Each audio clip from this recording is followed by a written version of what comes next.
Hola, vamos a continuar con lo que es el capítulo de interrupciones. Lo que hemos venido viendo hasta el momento es en lo que se refiere al mecanismo de funcionamiento de una interrupción, partes que son automáticas y partes que deben ser escritas por el diseñador del programa. En todo caso, hagamos un repaso de esto con las consideraciones que vamos a ver enseguida. En primer lugar, una cosa que nosotros debemos escribir es la configuración que considere desde qué fuentes vamos a tomar las interrupciones. ¿Sí?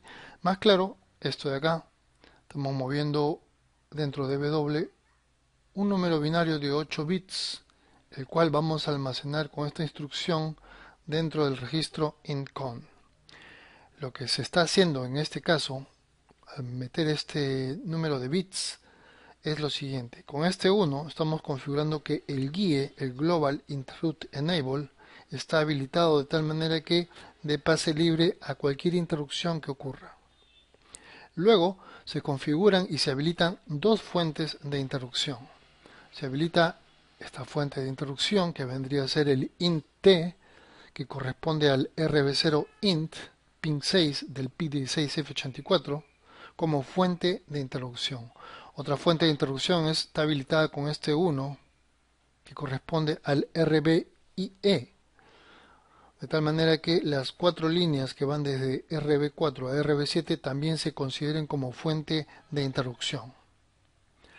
Una vez configurado eso, también podemos configurar el bit 6 del registro option rec. Este indec, que es el bit 6, se puede configurar de tal manera que si le colocamos un 0, entonces el flanco de bajada se considere como interrupción. Y si le colocamos un 1, será el flanco de subida en una de las fuentes de interrupción para considerarlo eso como interrupción. Una vez que suceda la interrupción por alguno de estos flancos ya previamente configurados acá, entonces automáticamente ahora, ¿no?, lo que va a pasar es que se van a cambiar los estados de los bits que pertenecen al state, ¿no? Estaban en 0 y se van a colocar en forma automática en 1, indicándome que están activados. Otra cosa automática que va a ocurrir va a ser que el GUIE, el Global Interrupt Enable, se va a colocar en 0 para que suspenda cualquier otra interrupción, cosa que ya hemos visto. Y seguimos con lo automático para lo que el program counter almacena su valor en la pila, de tal manera que cuando termine la subrutina de interrupción podamos regresar al punto donde nos quedamos. Otra cosa que se hace en forma automática es que el program counter se cargue con el valor de 004H, que es el vector de interrupción, ¿sí?, que es donde vamos a encontrar la subrutina de atención a la interrupción. Acto seguido, y esto sí lo vamos a tener que nosotros escribir, y que es en forma general y de uso común esta forma, ¿sí?, con un OR0 que me manda un GoTo como línea de dirección 1 para lo que es el inicio del programa, y cuando ocurre una dirección lógicamente se va a ir por medio de este OR4 y este GoTo a lo que es la subrutina de interrupción, ¿correcto? En el momento que entramos a la subrutina de interrupción, esta subrutina podría cambiar algunos registros. En todo caso, entonces, los registros deben ser previamente almacenados, ¿correcto? Lo primero que hacemos es entonces, como A, es crear las variables necesarias dentro del cblock. Y tenemos acá, por ejemplo, para guardar el W, para guardar el registro status, algún registro llamado A en forma genérica y B, ¿no?, etcétera, etcétera. Luego de definir las variables, tenemos acá que almacenar ya los registros dentro de lo que es servicio de introducción. Recordemos que cualquier introducción nos manda al OR4, al GoTo y a este punto de acá, al servicio de introducción, donde ya está comenzando la subrutina de interrupción. Entonces, en este caso, ya aquí, lo primero que hacemos es mover lo que hay dentro de W a lo que es guarda W. Y ojo, este mut WF no altera ningún flag, ¿sí? Paremos acá un momento, quiero que observen acá. Vámonos aquí, fíjense. Si ustedes se dan cuenta acá, el mut WF, si ustedes se dan acá a la derecha, no tiene ninguna afectación sobre ninguno de los flags. Igual el swap. El swap tampoco no afecta a ningún flag, ¿correcto? Y lo que es el move F, acá fíjense, en este move F, este sí afecta al flag Z, ¿correcto? Entonces, si venimos acá, fíjense, y ya tenemos guardado dentro de W, mejor dicho, de W dentro de guarda W, todo lo que había acá en el registro de trabajo. Lo siguiente sería guardar lo que hay en status usando este swap F, que lo que va a hacer es invertir los niveles alto y bajo, los va a intercambiar y los va a guardar acá en W, ¿correcto? Eso con la finalidad de que no se altere ningún flag, ya que podríamos usar esta instrucción move F, pero en este caso sí el flag Z va a ser alterado y cuando lo guardemos pues ya estamos guardando un registro alterado. La cosa es guardarlo sin que se altere, entonces usamos este swap, que si bien es cierto lo intercambia, lo cambia de lugar los niveles, lo guarda en forma fidedigna. Luego con este move WF guardamos el valor dentro de guarda status. Luego lo que viene ya es move F, es mover el registro A dentro de W. En este caso lo que se va a alterar son los flags Z, cosa que ya tenemos guardado, así que no nos interesa, podemos usar esta instrucción directamente para guardar lo que hay dentro de W, ¿correcto? Vamos a mover entonces el registro A dentro de W.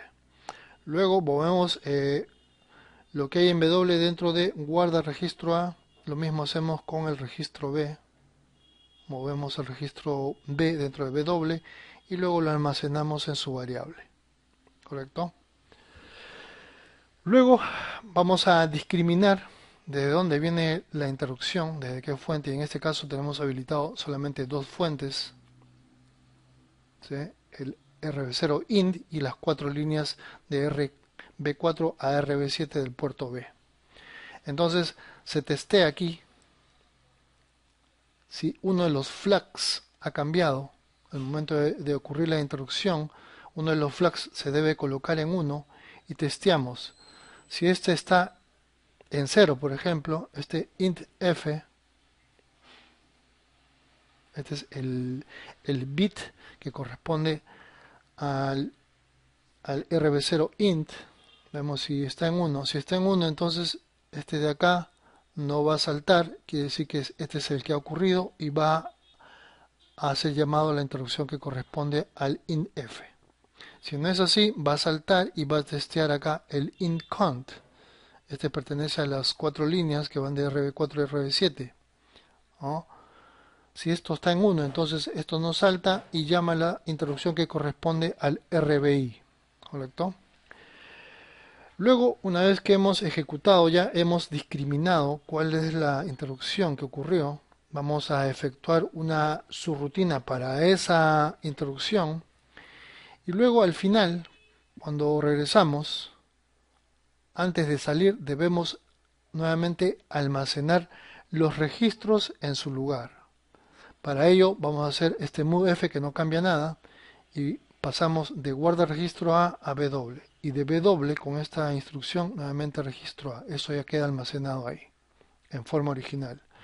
Lo mismo hacemos con el B, almacenamos en B y trabajamos con este swap. Este swap, recordemos que ya tenemos invertido lo que era el registro status, tenemos invertido los niveles altos y bajos y con este swap lo vuelve a colocar en su sitio y lo guarda en W, ¿correcto?